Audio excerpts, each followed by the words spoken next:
Investment risk అనేది market ఒడిదుడుకులకు లోబడి ఉంటుంది. ఇన్వెస్ట్ చేసే ముందు అందుకు సంబంధించిన వివరాలను క్షుణ్ణంగా తెలుసుకున్నాకే పెట్టుబడులు పెట్టండి. ఈ కార్యక్రమం నిపుణులు, అనుభవజ్ఞుల సూచనలు, సలహాల మేరకు మాత్రమే నడుస్తుంది. మీ పెట్టుబడులకు ఏబిఎన్ ఆంధ్రజ్యోతి ఎటువంటి బాధ్యత వహించదు. నమస్తే, welcome to ABN business news. ఇక దేశీయ స్టాక్ మార్కెట్లు లాభాలు ట్రేడ్ అవుతున్నాయి. సెన్సెక్స్, నిఫ్టీ లాభాల్లో కొనసాగుతున్నాయి. Tata Motors, Bharti Airtel, Bajaj Auto, Shriram Finance, Maruti Suzuki షేర్లు లాభాల్లో ట్రేడ్ అవుతుండగా ఇటు Tata Consumer Products, Bharat Electronics, HUL, ONGC, UltraTech Cement షేర్లు నష్టాల్లో కొనసాగుతున్నాయి. ప్రజెంట్ మనం చూస్తే నిఫ్టీ 50 25,198, దాదాపుగా 137 పాయింట్ల లాభంతో ఉంది. ఇటు బీఎస్సీ సెన్సెక్స్ 486 పాయింట్ల లాభంతో ముందుకెళ్తా ఉంది. ఇటు నిఫ్టీ 500 65 పాయింట్లు, అంటే స్వల్ప లాభాలతో ఉంది. ఇటు బ్యాంక్ నిఫ్టీ 405 పాయింట్ల లాభంతో ఉంది. ఇటు నిఫ్టీ ఐటీ 155 పాయింట్ల లాభంతో ముందుకెళ్తా ఉంది. ఇక మీకు మార్కెట్కి సంబంధించి ఏదైనా డౌట్ ఉంటే స్క్రీన్ పైన కనిపిస్తున్నటువంటి నంబర్కి కాల్ చేయొచ్చు, లేదంటే కామెంట్ రూపంలో కూడా మీ డౌట్ అక్కడ రాస్తే మనతో పాటు సీనియర్ ఎకనామిస్ట్, అదేవిధంగా సుప్రీంకోర్టు అడ్వకేట్ డాక్టర్ జీవి రావు గారు మనతో పాటు స్టూడియోలో ఉన్నారు. వారిని అడిగి మీ సందేహాలు నివృత్తి చేసే ప్రయత్నం చేస్తాను. సార్ నమస్కారం. నమస్తే సార్, ఇప్పుడు జొమాటో ముఖ్యంగా దానికి సంబంధించి మనం చూస్తే కనుక జొమాటో షేర్లది సో ఎట్లా ఉంది? అది ఎందుకు అంటే విదేశీ సంస్థాగత మదుపరులు ఎందుకు దానిపైన ఇంట్రెస్ట్ చూపించట్లేదు? ఏం లేదండి, మామూలుగా మనం గమనిస్తే ఇప్పుడు పేరు మార్చుకుని ఎటర్నల్ అయింది. ఈ ఎటర్నల్ కంపెనీ విషయానికి వస్తే 30-40 రూపాయల నుంచి అలా పెరుగుతూ వచ్చి ఇప్పుడు 300 రూపాయలకి రీచ్ అయిందండి. అయితే ఇంత అనూహ్యంగా పెరిగినటువంటి ఈ కంపెనీ పట్ల ఇప్పుడు ప్రస్తుతం విదేశీ సంస్థాగత మదుపుదారులు ఆసక్తి చూపించకపోవడానికి ప్రధానమైనటువంటి కారణం ఏంటంటే వాల్యుయేషన్ కంఫర్ట్ లేకపోవటం.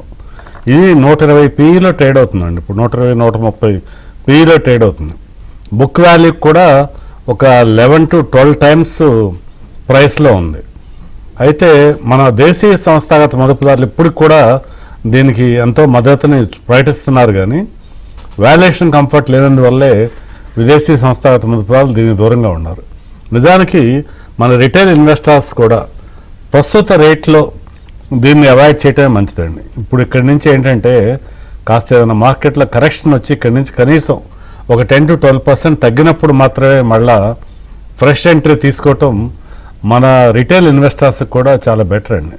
మనం ఒక మంచి స్టాక్లో ఇన్వెస్ట్ చేయడంతో పాటుగా సరైనటువంటి ప్రైస్లో ఇన్వెస్ట్ చేయటం కూడా చాలా ఇంపార్టెంట్ అని చెప్పి ఎవరైనా గమనించాల్సిన విషయం అండి.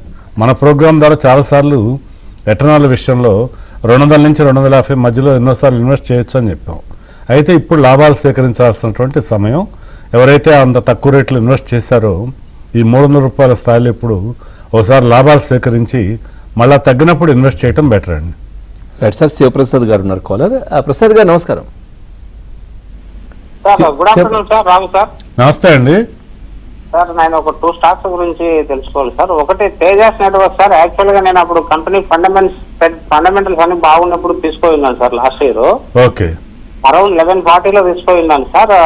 కొద్దిగా అది డ్రాస్టిక్ గా క్వార్టర్ రిజల్ట్స్ డిక్లైన్ అయ్యి డ్రాస్టిక్ గా పడుతూ వస్తుంది సార్. అవునండి. సో ఇంత లాస్ లో ఎగ్జిట్ అవ్వాలంటే ఒకసారి మీ అడ్వైజ్ తీసుకుని ఏదాము, లేకపోతే ఇంకా కొద్ది కాలం ఆగి అక్యుములేట్ చేసుకుని ఇంకా ఈవెన్ 1 year 1.5 year కూడా నేను వెయిట్ చేయగలుగుతా సార్. రైట్ అండి. ఒకవేళ అక్యుములేట్ చేసుకుంటే ఏమన్నా బాగుంటుందా అది ఒకటి చెప్పండి సార్. రెండవది వచ్చేసి యాక్సిస్ బ్యాంక్ ఎట్లుంటుంది సార్? ఈ టైంలో ఎంట్రీ తీసుకోవచ్చు సార్? ముందుగా మీరు తేజాస్ నెట్వర్క్ ఎన్ని షేర్లు ఎంత క్వాంటిటీ తీసుకున్నారండి? నేను 150 షేర్స్ తీసుకున్నాను సార్. ఓకేనండి. మీరు తగ్గినప్పుడల్లా ఇంకా కొద్దిగా షేర్లు యాడ్ చేసుకుంటూ మరో 150 షేర్లు మీరు తీసుకున్నారంటే మీ యొక్క యావరేజ్ కాస్ట్ కూడా కొంత తగ్గే అవకాశం ఉంటుంది. ఒక 1.5 year హోల్డ్ చేయగలుగుతారంటున్నారు కాబట్టి వెయిట్ చేయటం మంచిదండి. ఇప్పుడు ఇంత లాస్లో మాత్రం దీన్ని నమ్మొద్దండి ఇప్పుడు. ఎందుకంటే నిజానికి క్వార్టర్లీ పర్ఫార్మెన్స్ కొన్ని క్వార్టర్స్లో సరిగా లేనందువల్లే ప్రైస్ తగ్గిన మాట వాస్తవమే అయినప్పటికీ కూడా ఓవరాల్గా మేనేజ్మెంట్ పరంగా కానీ కంపెనీ యొక్క ఫండమెంటల్స్ కానీ అంతా కూడా చాలా బాగుంది. ఇది కేవలం తాత్కాలికమైనటువంటి ఒడిదుడుకులనే చెప్పొచ్చు. సో ఎవరైతే ఒక 1.5 year 2 years హోల్డ్ చేద్దాం అనుకుంటారో వాళ్ళ కరెంట్ రేట్లో నిజానికి ఫ్రెష్ బయింగ్ కూడా చేయొచ్చండి. సో మీరు కూడా ఇక్కడి నుంచి మొత్తం ఒకే రోజు 150 షేర్లు కాకుండా 50 షేర్లు అలా తగ్గినప్పుడల్లా కొంటూ మీ యొక్క కాస్ట్ ఆఫ్ ఎక్విజిషన్ తగ్గించుకుంటే దీనిలో మీ ప్రయోజనం కలుగుతుంది. లేకపోతే యాక్సిస్ బ్యాంక్ విషయానికి వస్తే అరౌండ్ 1050-1060 రేంజ్లో వస్తే యాక్సిస్ బ్యాంక్లో మళ్ళీ ఫ్రెష్ బయింగ్ చేయొచ్చండి. రైట్ సార్, శ్రీనివాస్ గారు ఉన్నారు కాలర్. శ్రీనివాస్ గారు నమస్కారం. సార్ నమస్కారం సార్. డాక్టర్ జీవి రావు గారు ఉన్నారు. నమస్తే, చెప్పండి. సార్ నేను వచ్చేసి న్యూజన్ సాఫ్ట్వేర్ వచ్చేసి 1600 రూపాయల్లో 50 షేర్లు తీసుకున్నాను సార్. ఓకే. ఇప్పుడు బాగా పడిపోయింది. ఈ టైంలో బయటకు వచ్చేయమంటారా, ఇంకా కొనుక్కొని లాంగ్ టర్మ్ ఉంచేసుకోమంటారా, యావరేజ్ చేసుకోమంటారా? అదే విధంగా గోదావరి బై అనేది ఈ టైంలో కొనుక్కోవచ్చా? ఈ రెండింటి గురించి కొద్దిగా చెప్పండి sir. Long term investment Newgen software వచ్చేసి మీరు లాంగ్ టర్మ్ ఆలోచనతో కూడా మళ్ళీ ఫర్దర్ బయింగ్ అయితే చేయకండి. ఇప్పుడు కూడా ఏ కాస్త పెరిగినా కూడా దాని నుంచి ఎగ్జిట్ అయ్యి నిజానికి మీరు ఐటీ సెక్టార్లో ఉండాలనుకుంటే మాత్రం నా దృష్టిలో ఇప్పుడు కరెంట్ రేట్లో టీసీఎస్ అండ్ ఇన్ఫోసిస్లోకి షిఫ్ట్ కావటం బెటర్ అండి. ఇవి లాంగ్ టర్మ్లో 20-25% మినిమం రిటర్న్ ఇచ్చేటువంటి అవకాశాలు ఉన్నటువంటి. నిజానికి ఇప్పుడు ఆల్మోస్ట్ 52 వీక్ లోకి దగ్గరలో టీసీఎస్ అవైలబుల్ అవుతుంది. టీసీఎస్ 52 వీక్లో 3050 ఆ రేంజ్లో ఉంటే ఇప్పుడు కూడా 3120, 170లో అవైలబుల్ అవుతుంది. టీసీఎస్ ఇప్పుడు ఇన్వెస్ట్ చేయడం బెటర్ అండి దీని నుంచి బయటకు వచ్చి. అలాగే ఇన్ఫోసిస్ కూడా తీసుకోవచ్చు. రైట్ సార్, హనుమాన్ సింగ్ గారు ఉన్నారు. హనుమాన్ సింగ్ గారు నమస్కారం. నమస్తే మీ జీవిరావు డాక్టర్ గారు. నమస్తే అండి. సార్ ఇప్పుడు ఈ టైంలో బీపీటీసీ ఒకటోను స్విగ్గీ ఏమైనా తీసుకోవచ్చా అండి ఫ్రెష్ ఎంట్రీ కోసం ఒక 1 to 2 years మధ్యలో? స్విగ్గీ, ఇంకోటి ఏదన్నారు? BPTC Bombay Burma trading corporation. Okay, right. రెండు 1 to 2 years బిట్వీన్ సార్. ఇవి రెండు కూడా మీరు 1 to 2 years కోసం ఇన్వెస్ట్ చేయొచ్చండి. ముఖ్యంగా స్విగ్గీ విషయానికి వస్తే కంపారిటివ్గా ఈ రెండు ప్లాట్ఫామ్స్లో మనకి జొమాటో అండ్ స్విగ్గీలో జొమాటో ఆల్రెడీ పెరిగిపోయి మార్కెట్లో ఇప్పుడు ఇన్వెస్ట్మెంట్కి కూడా మీకు అందుబాటులో లేదు ప్రైస్. రిలేటివ్లీ అలా చూసినప్పుడు స్విగ్గీ బెటర్ చాయిస్ అండి. మీరు కనుక ఒక 2 years హోల్డ్ చేద్దామనే ఆలోచన ఉంటే మాత్రం స్విగ్గీ ఇన్వెస్ట్ చేయొచ్చు. రైట్ సార్, కొన్ని కామెంట్స్ ఉన్నాయి. సతీష్ కుమార్ గారు అడుగుతున్నారు, BSc, Bajaj finance, Varun beverages 2 years కోసం తీసుకోవాలనుకుంటున్నారు టీం 3. రైట్ అండి. బిఎస్సి విషయానికి వస్తే ఇది చాలా హై బీటా స్టాక్ అండి ఇది. అయితే బిఎస్సి ఇన్వెస్టర్స్కి చాలా అనూహ్యమైనటువంటి రిటర్న్స్ని అందించింది ఇప్పటి వరకు కూడా. ఇక్కడి నుంచి కూడా లాంగ్ టర్మ్ ఇన్వెస్టర్స్ మాత్రం కరెంట్ రేట్లో కూడా బిఎస్సి చాలా గొప్ప రిటర్న్ ఇచ్చే అవకాశం ఉంటుంది. ఈ సందర్భంలో ఒక కఠోర సత్యం మనం తెలుసుకోవాల్సింది ఏంటంటే ఈ యొక్క ఆప్షన్స్ డెరివేటివ్ ట్రేడింగ్లో ఇన్వెస్టర్స్కి హెవీ లాస్ అండి. ఆప్షన్స్లో ఉండేటువంటి వాళ్ళకి ఎవరికి లాభం రా అంటే ఎక్స్చేంజ్కి లాభం అండి ఎప్పుడు కూడా. అట్లా డెరివేటివ్ సెగ్మెంట్ ద్వారా వీళ్ళకి బిఎస్సికి ఎంతో ఉపయోగం ఉంటుంది. అలాగే భవిష్యత్తులో ఎన్ఎస్సి కూడా ఇవాళ మనకి ఐపీఓలోకి రాబోతుంది. ఈ రెండింటి షేర్లు కూడా అది ఐపీఓకి వచ్చినాక అది కూడా ఇన్వెస్ట్ చేయొచ్చు. అలాగే ఇప్పుడు బిఎస్సి కూడా, బిఎస్సి నెక్స్ట్ సిడిఎస్ఎల్, ఇవి రెండు కూడా ఇన్వెస్టర్స్కి ఇవాళ హై పీఈలో కూడా స్టిల్ ఎంటర్ కాదగిన షేర్లు ఏమైనా ఉన్నాయంటే ఈ రెండు కూడా నేను చెప్తానండి. ఇవి రెండు కూడా 1 to 2 years ఇన్వెస్ట్ చేస్తే మంచి రిటర్న్ ఇచ్చే అవకాశం ఉందండి.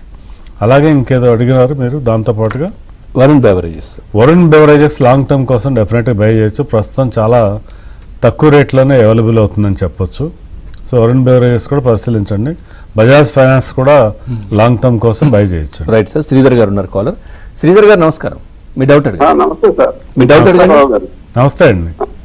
సార్ అరవిందో ఫార్మా 1230లో ఉన్నాయి సార్. ఓకే. హుండాయ్ మోటార్ 2960 అది మనకి అలాట్మెంట్ రేట్ సార్. ఇప్పుడు అరవిందో ఫార్మా తగ్గిపోతుంది, ఆ హుండాయ్ మోటార్స్ లెవెల్ ఎంతవరకు వెళ్తుంది అని లాంగ్ ఉంచమంటారా, ఏం చేయమంటారు సార్? అయితేనండి హుండాయ్ వచ్చేసరికి ఇక్కడి నుంచి కూడా ఇంకా మంచి గ్రోత్ డెఫినెట్గా సక్సెస్కే అవకాశాలు ఉన్నాయండి. సో ఇక్కడ అరవిందో విషయానికి వస్తే కొన్ని మేనేజ్మెంట్ ఇష్యూస్ వల్ల కానీ ఏదో రకమైన కారణాలతో ఎప్పటికప్పుడు ఒడిదుడుకులు ఎదుర్కొంటూనే ఉంటుంది. మీరు అరవిందో కాస్త ప్రైస్ పెరిగినప్పుడు ఎగ్జిట్ అయిపోయి దాని నుంచి డాక్టర్ రెడ్డీస్, గ్లెన్మార్క్ ఈ రెండిట్లో 50-50గా ఇన్వెస్ట్ చేసుకుంటే ఓవరాల్గా ఫార్మాలో మీకు మంచి రిటర్న్కి అవకాశం ఉంటుందండి. అరవిందో నుంచి బయటకు వస్తే వచ్చిన డబ్బుతో ఈ రెండు కంపెనీలో ఇన్వెస్ట్ చేయండి, doctor Reddy's, Glenmark. Right sir, Naresh గారు ఉన్నారు కాలర్. నరేష్ గారు నమస్కారం. నమస్కారం సార్. డాక్టర్ జీవి రావు గారు ఉన్నారు. మీ డౌట్ అడగండి. సార్ రామా స్టీల్లో 1000 షేర్లు కొన్నాను సార్ నేను. దేనిలో అండి? రామా స్టీల్. ఒకసారి స్పెల్లింగ్ చెప్పండి. RAMASTEL. రామా స్టీల్. అవునవును sir. Steel and tubes limited 11.5 లో ఉంది ప్రజెంట్.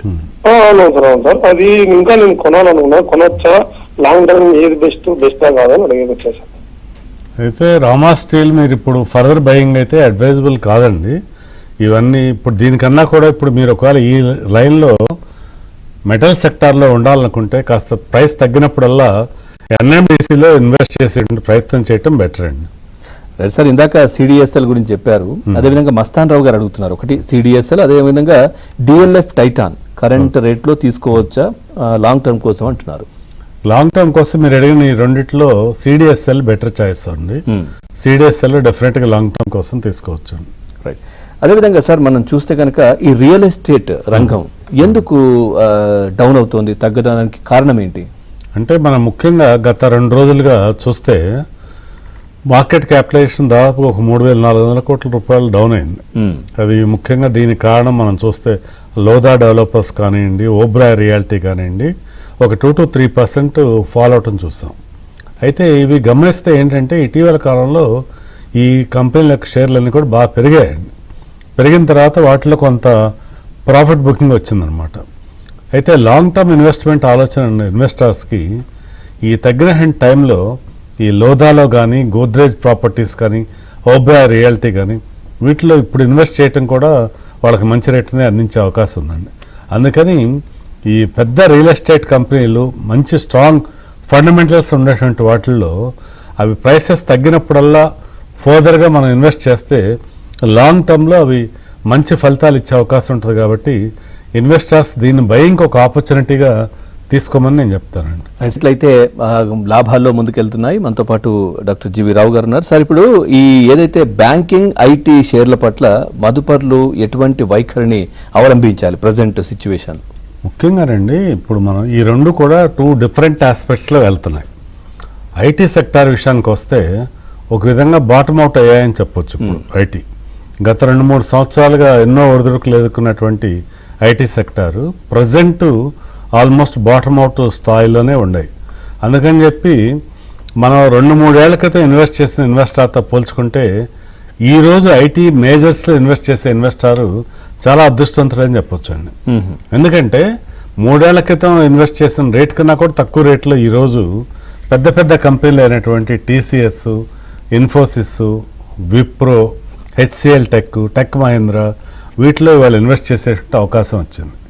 ఇవి ఇక్కడి నుంచి రానున్నటువంటి 3-4 సంవత్సరాల కాలంలో చాలా మంచి రిటర్న్స్ అందించేటువంటి అవకాశం ఉందండి. తర్వాత ఐటీ సెక్టార్ పర్ఫార్మెన్స్ కూడా రీజనబుల్గానే ఉంది, కానీ ఎక్కడ కూడా మనకి బిలో ఎక్స్పెక్టేషన్స్లో ఏమీ లేదండి. పోతే యాజ్ అగెనెస్ట్గా బ్యాంకింగ్ విషయానికి వస్తే బ్యాంకింగ్ రంగంలో నెట్ ఇంట్రెస్ట్ ఇన్కమ్ మార్జిన్ కొంత తగ్గటము, అలా కొన్ని ఒడిదుడుకులు వాళ్ళు ఎదుర్కొంటున్నారు. ముఖ్యంగా ప్రైవేట్ సెక్టార్ లార్జ్ బ్యాంక్స్ విషయంలో 1-2 సార్లు ఆలోచించాల్సినటువంటి అవసరం ఉందండి. ఎక్సెప్షన్ అంటే హెచ్డిఎఫ్సి బ్యాంకు మంచి ఫలితాలు ఇచ్చింది, బట్ అలా కాకుండా హెచ్డిఎఫ్సి, ఐసిఐసిఐ కాకుండా మిగతా ప్రైవేట్ సెక్టార్లో ఉన్నటువంటి బ్యాంక్స్ ఆ స్థాయిలో పర్ఫార్మెన్స్ లేదు. బట్ పిఎస్యు బ్యాంక్స్లోనే మన డైవర్జెంట్ వ్యూ ఏంటంటే పబ్లిక్ సెక్టార్ బ్యాంక్స్లో మాత్రం మంచి రిటర్న్స్కి అవకాశం ఉందండి. ఎందుకంటే ఇప్పుడు చాలా అందుబాటు ధరలో ఉంటాయి. కాబట్టి ఈ 2 సెక్టార్ని మనం బేరీ చేసుకుంటే ప్రస్తుతము ఐటీ మేజర్స్ అన్నిట్లో ఇన్వెస్ట్ చేయొచ్చు. బ్యాంక్ విషయానికి వస్తే మాత్రం పబ్లిక్ సెక్టార్ బ్యాంక్స్లో ఇన్వెస్ట్ చేయడం బెటర్ అండి ప్రస్తుతం. రైట్ సార్, లక్ష్మి గారు ఉన్నారు కాలర్. లక్ష్మి గారు నమస్కారం. నమస్తే. అడగండి. ఓకే అండి, నేను ఫ్రెష్ గా సిగాచి తీసుకోవాలనుకుంటున్నానండి.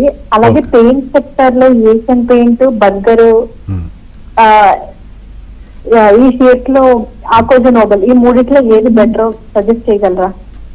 పెయింట్స్ విషయానికి వచ్చినప్పుడు అమ్మ ఇప్పుడున్న పరిస్థితుల్లో ఏషియన్ పెయింట్సే చాలా బెటర్ చాయిస్ అవుతుంది. ఏషియన్ పెయింట్ గత 2 సంవత్సరాలు ఆశించిన స్థాయిలో రిటర్న్ ఇవ్వలేదు, కానీ ఇప్పుడే మంచి పర్ఫార్మెన్స్ ఇవ్వటం స్టార్ట్ చేసింది. ఇక్కడి నుంచి కూడా ఏషియన్ పెయింట్స్ మంచి రిటర్న్కి స్కోప్ ఉంది. సో రానున్న రోజుల్లో ఇది ఒక బ్రేక్అవుట్ ఇచ్చి మంచి రిటర్న్ ఇచ్చే అవకాశం ఉంది. కాబట్టి మీరు ఇందులో రిలేటివ్గా ఆలోచించుకుంటే ఏషియన్ పెయింట్లో ఇన్వెస్ట్ చేయడం బెటర్ అమ్మా. రైట్ సార్, కృష్ణమూర్తి గారు ఉన్నారు కాలర్. కృష్ణమూర్తి గారు నమస్కారం. నమస్కారం సార్. నాయుడు సార్ నమస్కారం. రావు గారు, డాక్టర్ జీవి రావు గారు. రావు గారు నమస్కారం సార్. నమస్తే అండి. సార్ ఇది నేను ఐనాక్స్ విండ్ కొన్నా సార్. ఓకే. అది ఆర్డర్స్ బాగా వస్తున్నా కానీ లాస్ అది కింద పడిపోతుంది సార్. ఎందుకని సార్? అంటే ఒక కంపెనీకి కేవలం ఆర్డర్స్ రావటమే కాదండి, మీరు ఒకటి జాగ్రత్తగా గమనించండి. కొన్ని ఆర్గనైజేషన్స్ ఆర్డర్ బుక్ చాలా గొప్పగా ఉంటుంది, అయితే కావాల్సిన కంపెనీ కేవలం ఆర్డర్ బుక్ ఒకటే కాదండి, ప్రాఫిటబిలిటీ. నువ్వు ఏ ప్రైస్లో ఆర్డర్స్ తెచ్చుకుంటున్నారు, మీ యొక్క నిర్వహణ ఖర్చులు ఏమున్నాయి, ప్రాఫిటబిలిటీ ఎలా ఉంది. ఓవరాల్గా ఏ కంపెనీలో అయితే ప్రాఫిటబిలిటీ బాగుండి మంచిగా క్వార్టర్ ఆన్ క్వార్టర్ ప్రాఫిటబిలిటీలో ఇంప్రూవ్మెంట్ కనపడుతుందో ఆ కంపెనీ షేర్లే సాధారణంగా పెరుగుతాయి. అందుకని చెప్పి ఓ కంపెనీ పర్ఫార్మెన్స్ని జడ్జ్ చేయడానికి కేవలం ఆర్డర్ బుక్ ఒకటే క్రైటీరియా కాదండి. సరే, ఏదైనా కానీ కారణం ఏదైనా కానీ మీరు ఇప్పుడు కరెంట్ అయితే ఐనాక్స్ విండ్లో ఏదన్నా కాస్త మళ్ళీ రైజ్ కనుక మీరు చూస్తే ఆ ప్రైస్లో ఎగ్జిట్ అయ్యే ప్రయత్నం చేయటం మంచిదండి. సార్ మోహన్ కుమార్ రాజు గారు కొన్ని కామెంట్స్ కూడా ఉన్నాయి. Can I enter Aadhaar housing finance ఒకటి, ఆ తర్వాత లవరస్ ల్యాబ్స్, ఈ రెండు కరెంట్ ప్రైస్ లెవెల్స్లో తీసుకోవచ్చా? ఇప్పుడు ఆధార్ హౌసింగ్ ఫైనాన్స్ వచ్చి కరెంట్ 24 PEలో ట్రేడ్ అవుతుందండి. మనకి ఆ యొక్క సెక్టార్ PE వచ్చేసి 18 ఉంది. కాకపోతే ఓవరాల్ కంపెనీ ఫండమెంటల్స్ అవి బాగుండే, కాస్త ప్రైస్ తగ్గినప్పుడు మీరు ఆధార్లో ఎంటర్ అయ్యే ప్రయత్నం చేయండి. లారస్ ల్యాబ్ అయితే కరెంట్ రేట్లో అవాయిడ్ చేయండి. సత్యనారాయణ మూర్తి గారు అడుగుతున్నారు, రైమండ్ అంటే 700లో ఉన్నాయంట, హోల్డ్ చేయమంటారా ఎగ్జిట్? రేమండ్ డెఫినెట్గా హోల్డ్ చేయండి. లాంగ్ టర్మ్లో రేమండ్ చాలా మంచి రిటర్న్ ఇచ్చేటువంటి అవకాశం ఉందండి. కరెంట్ రేటు నిజానికి ఫర్దర్ అక్యుములేషన్ చేసుకోవాల్సిన రేట్ కానీ ఇది ఎగ్జిట్ అవ్వాల్సినటువంటి రేట్ కాదండి. Right sir. శంకర్రావు గారు అడుగుతున్నారు, యూటీఐ ఏఎంసీ 80లో తీసుకున్నారంట, 925 బుక్ ప్రాఫిట్ అని అడుగుతున్నారు. యూటీఐ ఏఎంసీ ఇక్కడి నుంచి కూడా ఎంతో మంచి ఫలితాలు ఇచ్చే అవకాశం ఉందండి. మీకు ఒకవేళ ఏదన్నా మానిటరీ రిక్వైర్మెంట్ ఉంటే half the quantity profit book చేసుకుని బ్యాలెన్స్ అయితే హోల్డ్ చేసే ప్రయత్నం చేయండి. ఒకవేళ అలా ఇమ్మీడియట్గా మీకేం ఫైనాన్షియల్ నీడ్ లేకపోతే ఇంకా కూడా హోల్డ్ చేయొచ్చండి. ఇక్కడి నుంచి కూడా పెరిగే అవకాశాలే ఎక్కువ ఉన్నాయి. Right sir. సతీష్ గారు ఉన్నారు కాలర్. సతీష్ గారు నమస్కారం, మీ డౌట్ అడగండి. నమస్తే అండి సార్. నా దగ్గర PCBL ఒకటి ఉన్నాయి సార్. ఓకే. అదొకటి, స్వాన్ ఎనర్జీ ఒకటి. ఈ రెండు చాలా రోజు లాస్ట్ లో ఉన్నాను 20%. PCBL కాకుండా రెండోది ఏదండి? PCBL Phillips carbon. Okay. Swan energy ఒకటి sir. Right. Okay. Swan energy. Okay. అవును సార్, లాస్ట్ లో ఉన్నాను సార్. అయితే ఇవి రెండు కూడానండి, ఇప్పుడు PCBL ఏంటంటే చాలా కాలంగా డిసప్పాయింట్ చేసింది.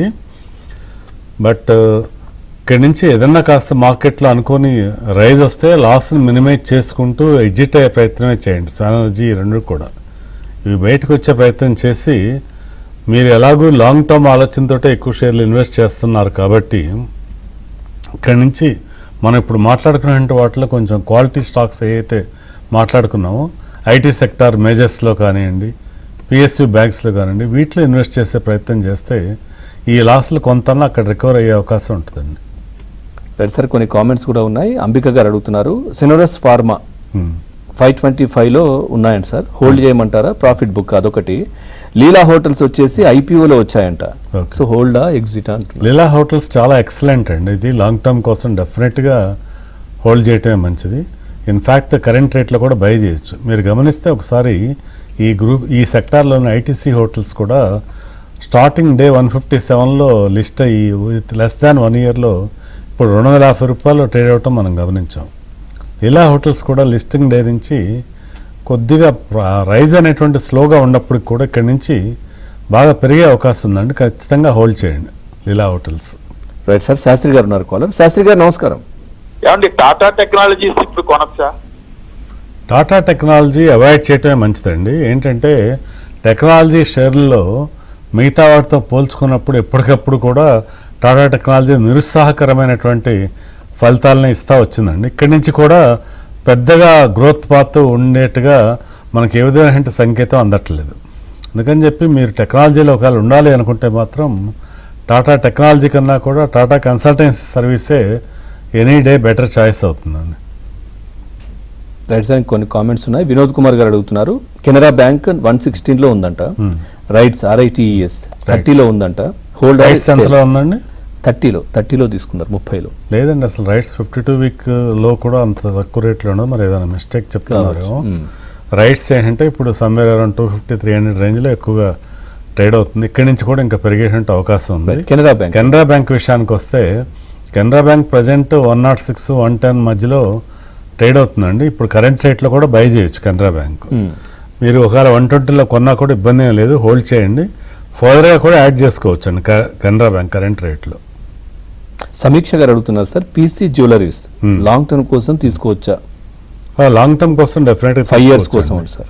5 years ఆలోచన ఉంటే తప్పకుండా తీసుకోవచ్చు. ఎంట్రీ ప్రైస్ కరెంట్ రేట్లో నుంచి మీరు ఇన్వెస్ట్ చేయడం స్టార్ట్ చేయొచ్చు. ప్రజెంట్ ఎట్లా ఉంది సార్ మార్కెట్? ఇప్పుడు మళ్ళీ మాన్సూన్ ఇవన్నీ పరిణామాలు ఎట్లా ఉండబోతోంది? మార్కెట్ ఏ విధంగా? ఓవరాల్గా మార్కెట్ చాలా పాజిటివ్ ట్రెండ్లోనే ఉందండి.